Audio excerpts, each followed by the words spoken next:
Bonjour, morning brief du 3 mars 2025. Alors, une semaine négative pour la bourse de Casa, mais qui ne change pas le tableau d'un mois de février dans le vert, hein, pour le principal indice de la bourse de Casa, le MASI. Donc, sur la semaine, le MASI a accusé un repli hebdomadaire de 0,93%, réduisant ses gains annuels à 13,20%, dont une hausse de 2,93% au cours du mois de février. Bien sûr, cette semaine était surtout caractérisée par une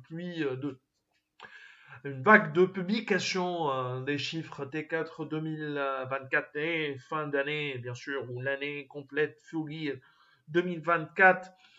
Et donc le marché a besoin de temps pour digérer ces chiffres. On y reviendra au cours de cette journée avec un email qu'on vous enverra donc plus tard au cours de la journée du lundi 3 mars.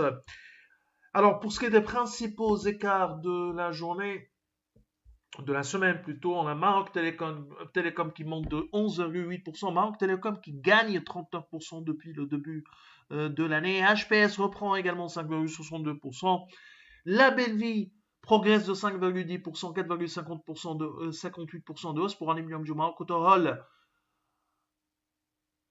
croît de 2,27% et BCP qui augmente de 1,47%. Côté baisse, on a Africa Gaz qui recule de 9,92%, 6,19% de repli pour Sonacide. Crédit du Maroc lâche 5,82%. Résidence d'Al Saad abandonne 5,57%. Et Doha dévisse de 5,07%. 4,29% de perte pour les yeux. Doha qui accuse la plus forte baisse sur le mois de février avec une perte de plus de 9%. Et depuis le début de l'année, elle reste sur une hausse de 6,28%, entre guillemets, un reste. Alors, donc, les chiffres T4 2024 de notre couverture marocaine font état d'une croissance du top line de 9,5%, soit le meilleur taux réalisé en 2024. Sur l'ensemble de l'année, les revenus 2024 des sociétés marocaines couvertes par Alpha Mena, un univers de 33 valeurs, qui est représentatif, même très représentatif du MASI. Ces revenus 2024 progressent de 5,2% à 276 milliards 118 millions de dirhams, plus 13,642 milliards de dirhams. Si on veut chiffrer ça, pas en termes relatifs, mais en termes absolus, alors que nos attentes sont autour de 6,2% de croissance en 2024.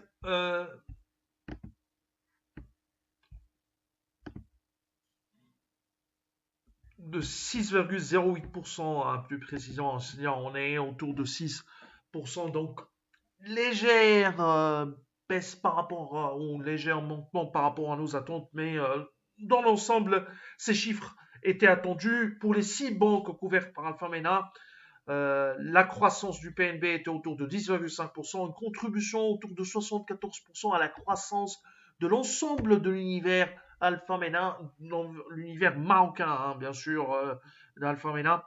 La croissance sur le T4 était de 15,3%. Les non-financières affichent une croissance de 1,55% de leur revenu 2024 grâce à un T4 solide, plus 6,5%. C'est tout ce qu'on a pour ce matin. Nous vous remercions pour votre attention. On vous donne rendez-vous pour demain matin. Au revoir, à demain.